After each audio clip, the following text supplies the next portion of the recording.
Derby County have some positive injury news as they head in to a game versus Preson North End in what is going to be one of the most important games of the season. I feel like that line is going to come out of my mouth a lot over the course of the final 8 fixtures, but heading into the game versus Preson North End, Derby County could find themselves out of that relegation spot and into a championship survival position for the first time since December. Now obviously for Derby County, they've had a difficult season with injuries, the likes of David Ozo, Curtis Nelson, Dejon Brown, all suffering season-ending injuries in recent months. But for the first time in a while, we have some positive injury news.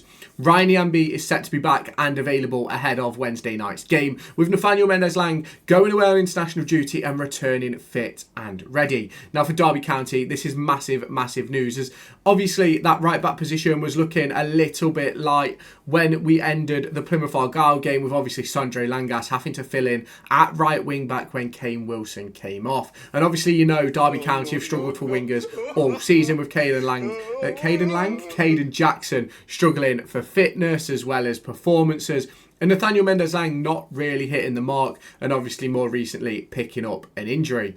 Kane Wilson, there is no word on his fitness, which gives me the idea that he is okay and ready to go. And we already know the discussions around Sondre Langas. He's set to play through the pain barrier at Derby County and go through the end of the season without surgery. I do think that that will mean that he'll probably miss the off-season by having surgery, but that's completely fine with me. If he's willing to help us get through and stay in the Championship, I'm more than happy for him to do so. And then obviously we talk about some of the other players, the likes of Ben Osborne, the likes of Kmar Roof, the likes of Corey Blackett-Taylor, the fitness of Jeff Hendrick, the introduction of Eric Peters, and it's going to be very interesting to see how they all stack up.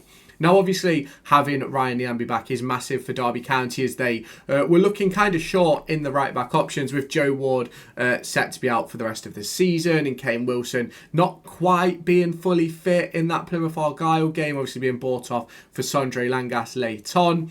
You've obviously then got the winger issue that Derby County face at the moment. We're having to play a 3-5-2 because we don't have any wingers. Caden Jackson hasn't been good enough. Mendez-Laing hasn't been good enough or fit enough. So it's one of those situations. Having Mendez-Laing back opens up those doors. And it also, having Kane Wilson back and available, also opens the door for Kane Wilson to also play in one of those winger positions. Obviously, Tom Barkhuizen sitting on the sidelines. Sondre Langas, it's a massive, massive deal what he is doing for Derby County. And I think people will probably give him sort of similar status to that of the likes of Curtis Davis and Martin Waghorn, who have played through pain barriers for Derby County time and time again. We obviously go back to that season under Wayne Rooney, where it was the final day at Sheffield Wednesday. Waghorn knocks himself out in the first 20 minutes on the post and goes on to play and score the goal that ultimately kept us in the division. Obviously, we've then got Curtis Davis, who came on in the final 10 minutes to help Derby County see it out after signing waivers that he wouldn't sue the club, he wouldn't cause any issues should he pick up a career-ending injury, which obviously he didn't. And what an ending that was. And could Sondre Langas have a similar sort of impact to that of Waghorn or of Curtis Davis across the course of the end of this season? Now, there is a few players who we obviously know about: Curtis Nelson, Dejon Brown, Lars-Jørgen Salverson, and there's one more, Joe Ward, and obviously David Ozo, all set to be out until the end of the season, so don't expect to see them anytime soon. We've had no update on the fitness of Ben Osborne, on Kmar Roof, or Corey Blackett-Taylor, so my anticipation for them is, as we went to the previous game, they weren't available, and they probably won't be available for this one. I know it's a different sort of stance that I'm taking on them compared to Kane Wilson, but it was only just, 2-3 weeks ago that they were ruled out for potentially 4 to 6 weeks. It would be nice to see Corey Blackett-Taylor back within the squad, back within the lineup. I know a few weeks ago he said he was a few weeks away.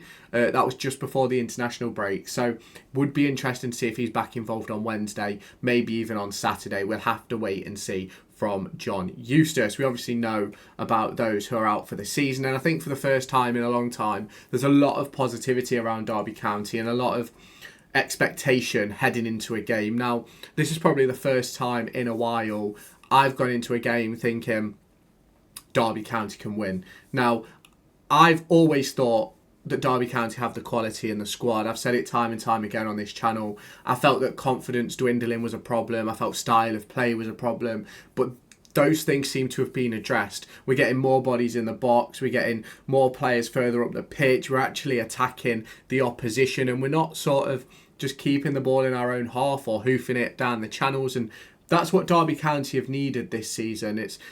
The Championship is about playing football and getting the ball into the right areas. And I think if you look at Marcus Harness's goal versus Plymouth Argyle, the second one, I think there's 4 people in the box. And I'm not saying that if Harness didn't score, it would have been an own goal or Jerry Yates would have scored or whatever, because who knows, right? But in those sorts of positions, you put the ball in a danger area, and you've got defenders who are backpedaling towards their own goal. You've got attackers who are going the same way, and you sort of open up those possibilities. And that's why having players like Mendez-Laing, Kane Wilson is going to be massively important to the end of the season, including that if Corey Blackett-Taylor as well, if he can get back fit as well. So it's going to be very interesting to see what does happen with the injuries that Derby County have faced over recent weeks and months. Obviously, heading into next season, the expectation will be that those injuries will go down and we won't suffer as many. With obviously John Eustace already implementing shorter but more intense training sessions, probably less gym work, and giving the players the opportunity to do their extras. Because if we go back a few months ago, obviously the focus of the team was always about running distances and intensity and things like that. And ultimately, I think that hindered Derby County when it came to playing midweek or on the weekends. And in fact, I actually felt that we were better when we had 2 games in a week, because it meant that there was less time on the training field for Paul Warne and Matt Hamshaw, etc., to tire out the squad. Now, obviously, it's going to be very interesting to see how John Eustace sets us up on Wednesday evening. Wouldn't be surprised to see the same sort of team that we've seen across the course of the last 3 games. Obviously, with a back 3 of Phillips, Clark and Fozzie, 2 wing-backs of Elder, potentially Wilson or Nyambe on either side. Then obviously that midfield 3 of Harrison Armstrong, Liam Thompson and Ibu Adams, with a front 2 of Marcus Harness and Jerry Yates. Now, it's going to be interesting to see what does happen, and I do think Derby County have a massive opportunity to stay within the Championship division. But what are they going to do over the course of the next few games? Let me know your predictions down in the comments. And if you haven't done so already, make sure you go and check out my videos from the last couple of weeks. There will be some videos that, if you come to me from Facebook and things like that, you might not have seen. So make sure you scroll through the channel, go and look at my videos talking about the team rebuild, how investment could be a positive for Derby County heading into the summer. There's some big videos on the channel that really maybe haven't got the love that they sort of deserve, and maybe it would open the eyes of some fans of Derby County. Now, obviously, as we head into this final 8, it's a massive opportunity for Derby County to secure survival in the Championship. We're going to start it off at Preson North End. It ends at home versus Stoke City. There's 6 games in between those 2, with 4 away and 2 at home in the middle. It's going to be absolutely massive for Derby. Can we stay in the Championship? Let me know your thoughts down below. Hit the subscribe button if you have not done so already, and I'll catch you in my next video.